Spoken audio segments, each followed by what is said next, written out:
भगवान के 24 अवतार श्लोक द्वारा है, तो चलिए उनका आस्वादन करते हैं। साएव प्रथमं देवः कौमारं सर्गमाश्रितः चचारा दुश्चरं ब्रह्मा ब्रह्मचर्यमखंडितम्। पहले क्या, कुमारगण, ब्रह्मा जी से उत्पन्न 4 कुमारगण, सनक, सनंदन, सनत कुमार और सनातन, ये 4 कुमारगण पहले अवतार में हैं भगवान के। द्वितीयं तु भवायस्य रसात्तालालतं महिं उद्धीरमानो यज्ञेशा शूकरं बपू। समस्त यज्ञों के भोक्ता श्री शूकर हैं दूसरे अवतार भगवान के। तृतीये मत्सर्गं वेदिवर्षि अपेत्य सा तंत्रं सत्वमाचष्टा निक्रम्य कर्मणां यथा। तीसरे अवतार भगवान श्री देवर्षि नारद जी हैं। श्री नारद की जय।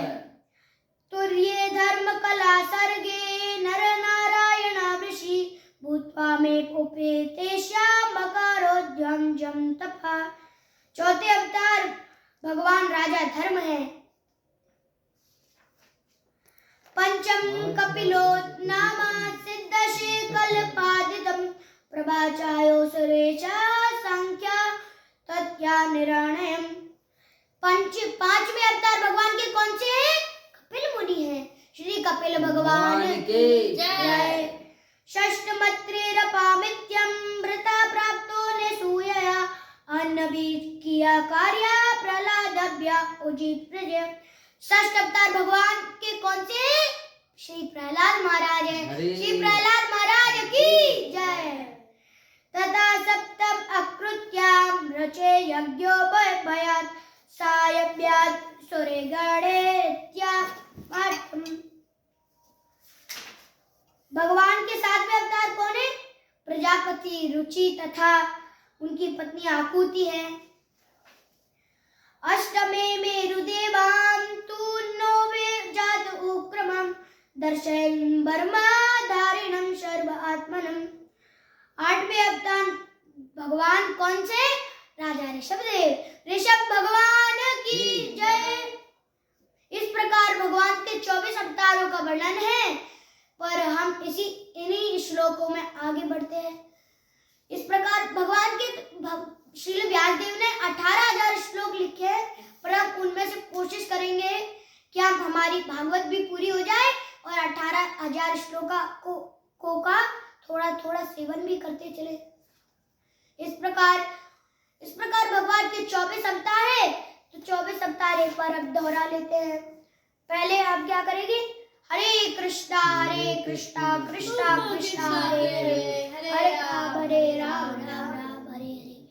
पहले अवतार श्री शनकादिक महर्षि है, दूसरे अवतार ब्रह्मा अवतार और तीसरे नारद मुनि, चौथे नरनारायण, 5वें कपिल अवतार, 6वें दत्तात्रेय, 7वें यज्ञ अवतार और 8वें ऋषभदेव और 9वें पृथु महाराज और 10वें मत्स्य अवतार, 11वें कूर्मा, 12वां धन्वंतरी और 13वें मोहिनी अवतार और 14वें नरसिंह अवतार और 15वें बाबर अवतार, 16वें परशुराम अवतार, 17वें व्यास अवतार और 18वें राम अवतार, 19वें बलदेव अवतार और 20वें श्री कृष्ण अवतार, 21 में हरि अवतार, 22 हंस अवतार, 23 बुद्ध अवतार, 24 कलिकी।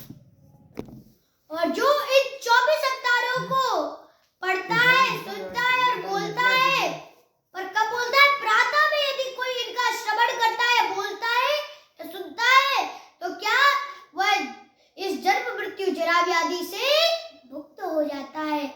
ये गारंटी ले रहे हैं, श्रीमद् भागवत स्वयं बोल रही है, प्रभुपाद जी स्वयं बोल रहे हैं कि यदि कोई इनको पढ़ता है प्रातः काल में, सुबह, तो उसके क्या दुख भी दूर हो जाते हैं और वो इस संसार से जन्म मृत्यु जरा व्याधि से भी मुक्त हो जाता है। हरि बोल। तो चलिए अब चौथे अध्याय में प्रारंभ करते हैं। श्री सुखदेव सुखदेव गोस्वामी का जन्म कथा आती है। श्री शौनक जी ने प्रश्न किया कि क्या प्रश्न किया? सूत सूत महाभागा वदनो वदतांबरा कथां भगवतीं पुण्यां यदा भगवाच्छव। शौनक जी ने कहा सूत जी से, हे सूत जी, जो बोल सकते हैं वो सुनाए, उच्च सकते और उच्च समूह में जो आप बोल सकते हैं, सर्वाधिक बोल सकते हैं, उसे हमें सुनाए, क्योंकि आप तो इस माया रूपी अंधकार को दूर करने में सूर्य के समान है। और क्या प्रश्न करते हैं? कस्मिन् युगे प्रवर्तेयं स्थानेव केन हेतुना कुता सञ्जेदता कृष्णा कृतवान सहिता मुनि। कस्मिन् युगे, किस युग में इस श्रीमद् भागवतम को सुनाया था? प्रवर्तेयं स्थानेव केन हेतुना, किस स्थान पर सुनाया था? कृष्ण संजो कुता संजीदिता कृष्णा, कुता संजीदिता कृष्णा, महामुनि कृष्ण द्वार, मतलब व्यास जी ने इस श्रीमद् भागवतम को सहित ग्रंथ को संकलित कहाँ करवाया था? और कृतवान संहिता मुनि, और इसकी प्रेरणा कहाँ से प्राप्त हुई थी? तो इस प्रकार पूछ रहे हैं कि तस्य पुत्रो महायोगी संप्रदिश्य निर्विकल्पता, उनका व्यासदेव के पुत्र परम भक्त सप्तऋषि और वैरागी थे। फिर जिनके पुत्र केंद्रीय रहते थे वह संसारी कर्मों से परे थे, और लेकिन प्रकट न होने के कारण अज्ञानी जैसा लगते थे। सूत जी से क्या प्रश्न कर रहे हैं कि वो तो वैरागी थे, कितने बड़े भक्त थे। कौन थे? सुखदेव गोस्वामी, व्यासदेव के पुत्र। बादरायण अर्थात व्यासदेव के पुत्र श्री सुखदेव गोस्वामी, वो तो इतने अच्छे स्वभाव के हैं, फिर वो अज्ञानी जैसे क्यों लगते हैं? और इस प्रकार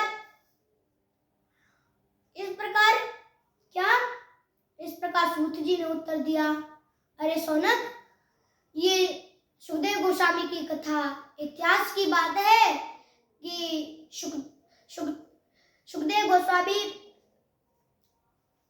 एक समय की बात है कि पार्वती ने कहा कि मुझे ऐसी कोई कथा सुनाए जिससे मैं आपके साथ हर जन्म तक रहूं। पार्वती ने क्या कहा कि हे शिव जी, हे मेरे पतिदेव, आप मुझे ऐसा कोई साधन बताएं जिससे मैं आपके साथ हमेशा रहूं और कभी मेरा आपसे वियोग ना हो। जब इस प्रकार कहा तो शिव जी ने कहा, अरे उमा, तुम्हें ये चिंता है, पहले जाओ बाहर देख कर आओ कि कोई भी चीज है तो नहीं, हाँ कोई मनुष्य, व्यक्ति या पक्षी, पशु कोई है तो नहीं। तब श्री पार्वती जी, श्री उमा जी गई बाहर और चतुर्दृष्टि डालकर देखा तो वहाँ एक शुक का विगलित अंडा पड़ा था, पर उन्होंने सोचा कि ये तो विगलित है, तो फिर ये कैसे उठेगा, तो मैं कह देती हूँ कि कोई नहीं है, वहाँ कोई नहीं था, बस एक विगलित अंडा था। तो पार्वती जी आई और शिव जी से कहा कि वो विगलित, पार्वती जी ने सुखदेव गोस्वामी शिव जी से कहा, शिव जी वहां तो कोई नहीं है।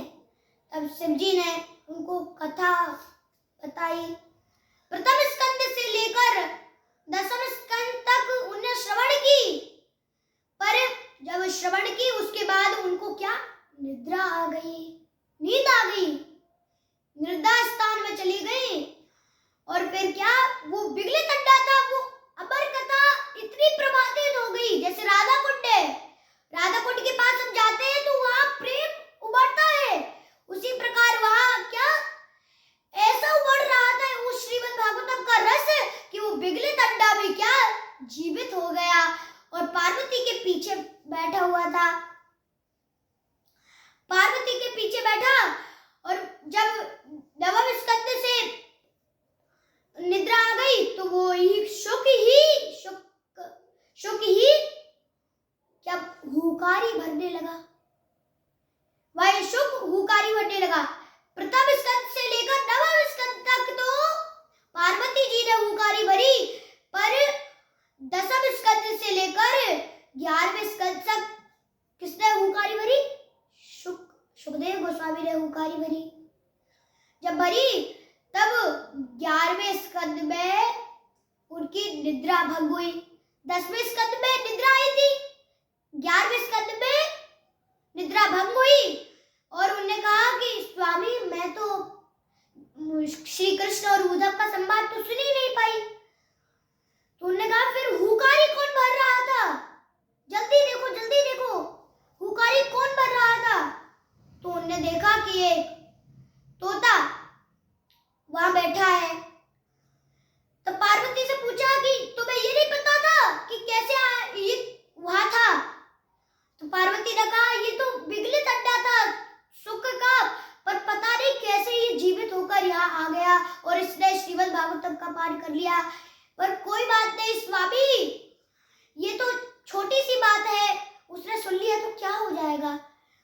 तो ये शिव जी को कोई छोटी मोटी बात नहीं थी कि जैसे सुई गिर गई, हमारी कुछ भी गिर गया हो, छोटी मोटी चीज, तो हम उसके लिए वो छोटी मोटी चीज नहीं थी, वो श्रीमद् भागवतम थी। वो क्या थी?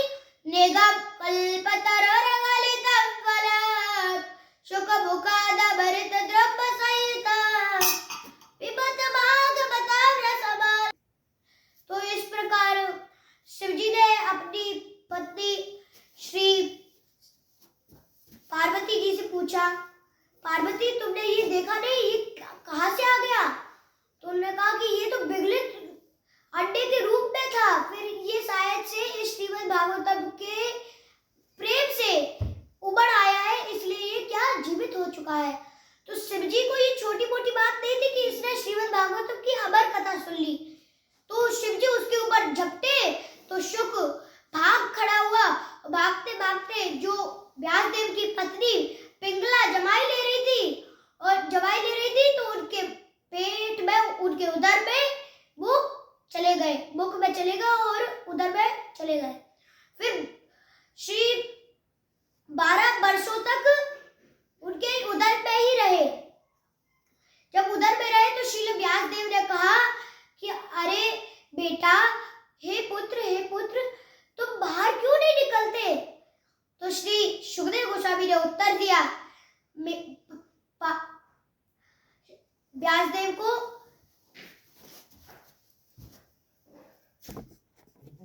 हे पिता, मैं इसलिए नहीं आ सकता क्योंकि मैं जब पृथ्वी पर आऊंगा तब मेरे ऊपर माया का प्रभाव पड़ेगा और मैं इससे क्षुब्ध हो जाऊंगा। इससे क्या? तो श्री व्यासदेव ने कहा अब तुम ही बताओ कि तुम किस कारण से बाहर आ सकते हो। तो श्री सुखदेव गोस्वामी ने उत्तर दिया कि यदि कृष्ण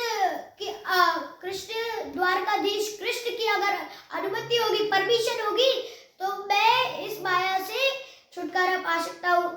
तो फिर क्या? उनने कुछ श्लोकों का वर्णन किया। बरहा पीड़म नटवर वपुः कर्णयो कर्णिकारम। इस श्लोक को सुनते ही वो उधर से बाहर आ गए और श्री व्यासदेव और पिंगला के चरणों को प्रणाम कर वहां से दौड़ गए और वहां जंगल की तरफ भाग गए। तो छोटे बालक थे सुखदेव गोस्वामी, इसलिए श्री व्यासदेव जी उनके पीछे पीछे भागे। तो वहां कुछ तरुणियां जल में स्नान कर रही थी नग्न। तो फिर जब सुखदेव गोस्वामी निकले तो उन्होंने वस्त्र धारण नहीं करे और जब श्री व्यासदेव निकले तो उन्होंने झटपट से अपने वस्त्र पहन लिए। तो श्री व्यासदेव ने प्रश्न किया कि अरे तुम मेरे सामने क्यों अपने वस्त्र पहन लिए? तो उन्होंने कहा कि आपके पुत्र श्री सुखदेव गोस्वामी में कोई भेद नहीं, आप में स्त्री पुरुष का भेद है, इसलिए हमने वस्त्र पहने। इस प्रकार सभी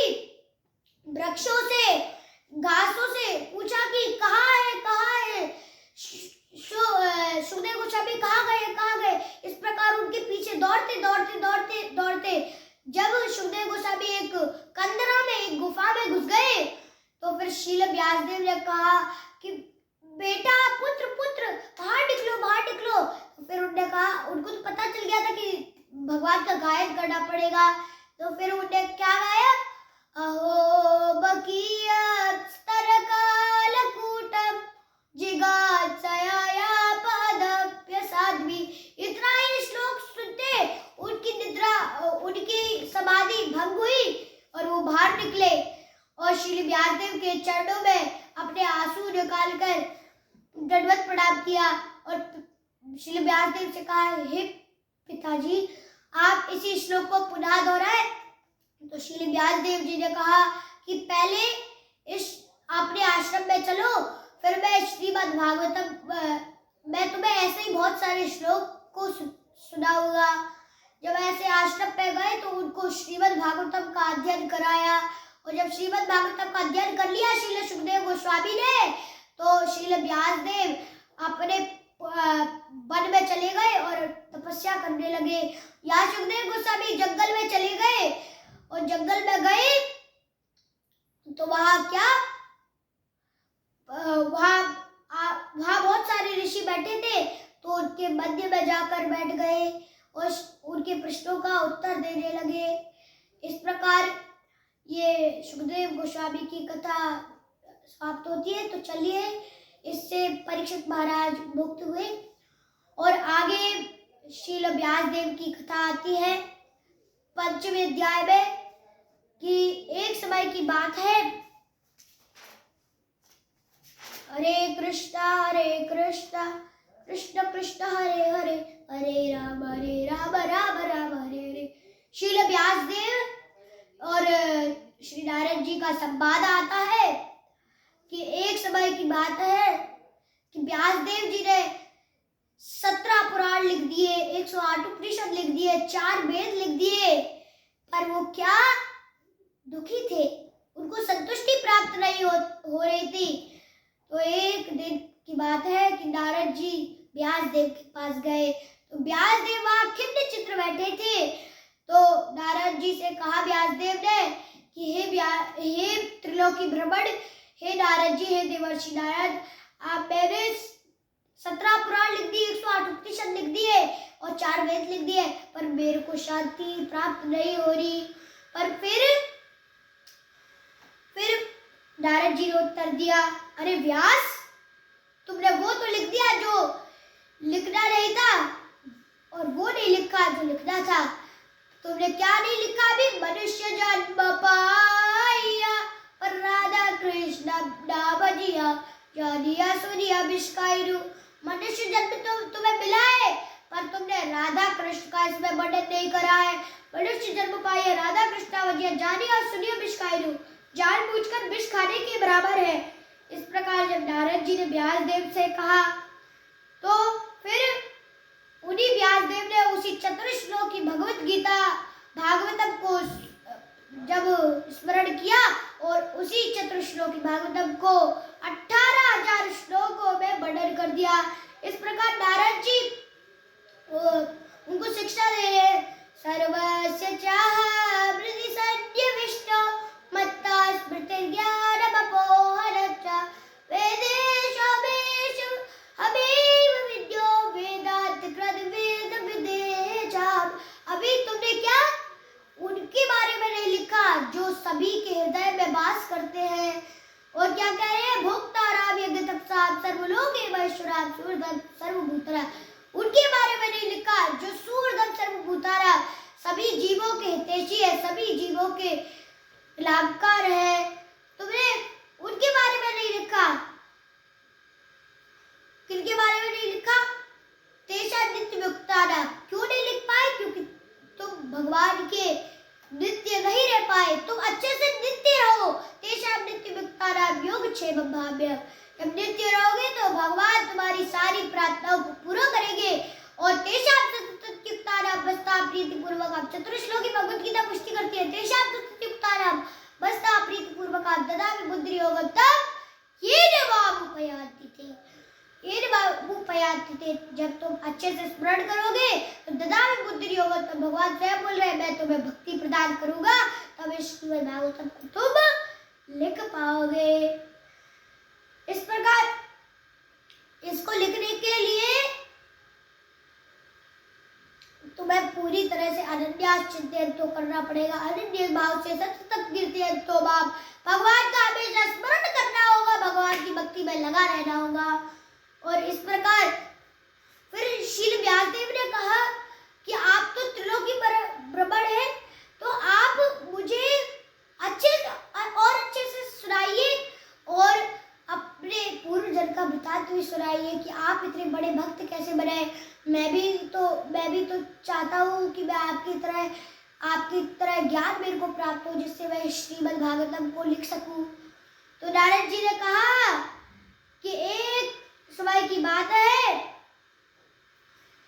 कि मैं क्या दासी पुत्र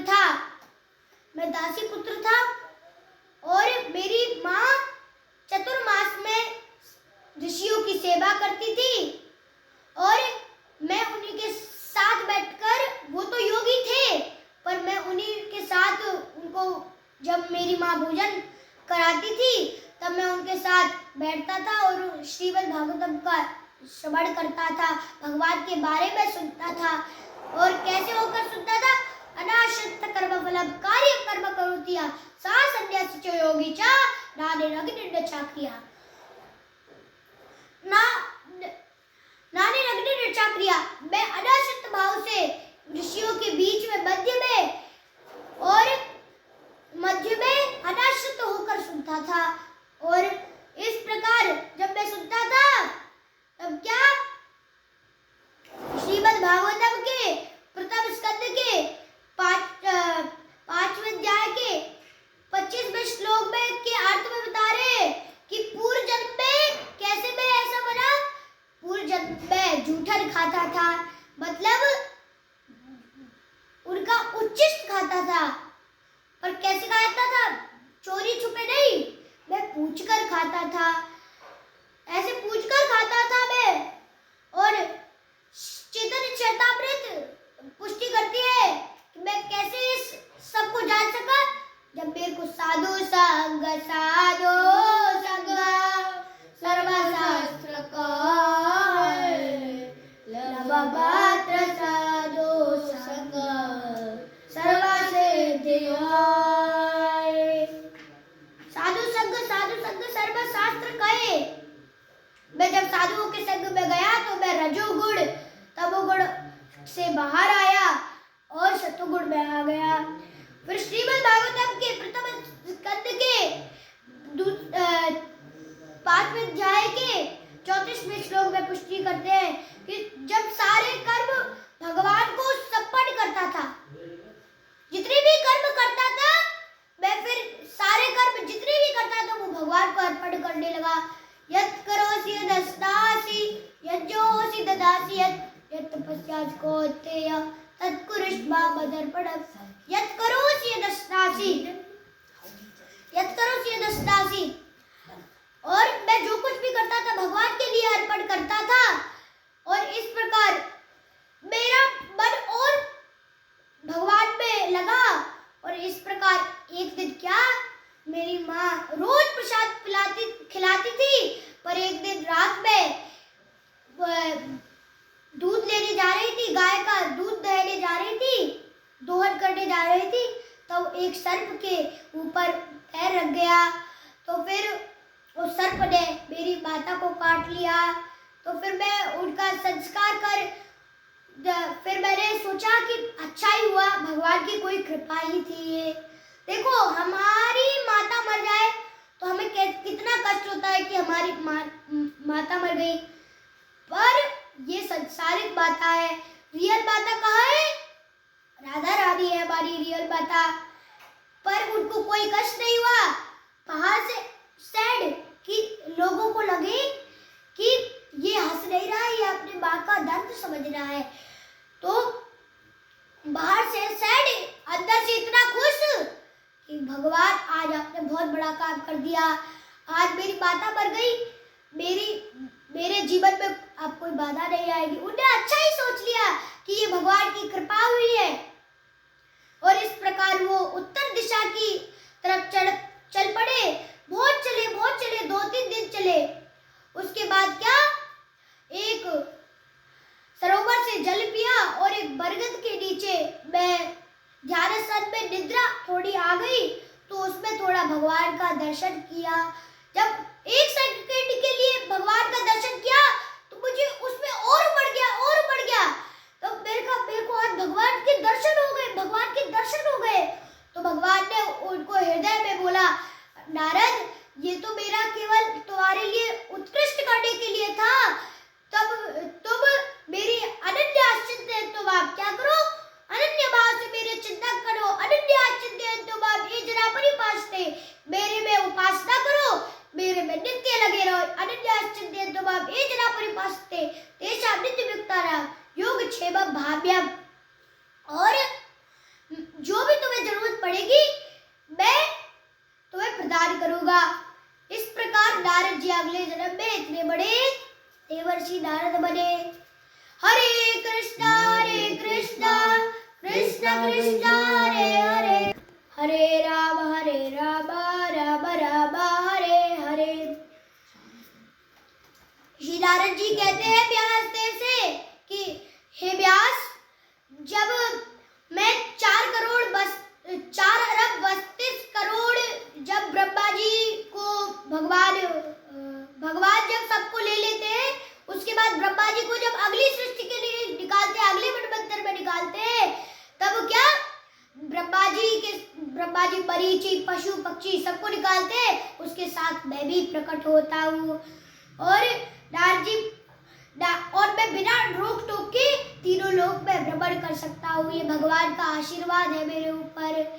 इसलिए और बताते हैं कि सुखदेव गोस्वामी जैसा भक्ता होना कठिन है और परीक्षित महाराज की तरह श्रोता होना कठिन है, क्योंकि परीक्षित महाराज क्या बोलते हैं, तावोपयात प्रभयन्तु विप्रा गंगा च देवी धृतचित्तभीषे दुजोपसृष्टा कुकस्ताक्षकोभ तस्त्वलगायत विष्णुगाथा।